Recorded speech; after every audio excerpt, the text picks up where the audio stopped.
మనకి ఎల్లప్పుడూ ఐశ్వర్యం లభిస్తూనే ఉండాలంటే, దరిద్రం అనేది లేకుండానే ఉండాలంటే, ఎప్పుడూ డబ్బులు బాగా వస్తూనే ఉండాలంటే మన ఇంట్లో కొన్ని వస్తువులు ఉండాలని పరిహార శాస్త్రంలో చెప్పడం జరిగింది. వాటిలో ముఖ్యమైనటువంటి వస్తువులు ఏంటంటే రోలు, రోకలి.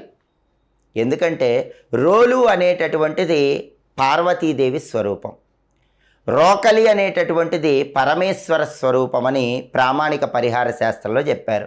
ఏ ఇంట్లో అయితే రోలు, రోకలి ఉంటాయో ఆ ఇంట్లో శివపార్వతుల అనుగ్రహం వల్ల ఎప్పుడు ఐశ్వర్యం ఉంటుంది. అయితే రోలు, రోకలి ఇంట్లో ఉన్న వాళ్ళు విడివిడిగా ఉంచవద్దు. రోలు, రోకలి ఎప్పుడు కలిసే ఉండాలి, శివపార్వతులు ఎప్పుడు కలిసే ఉండాలి.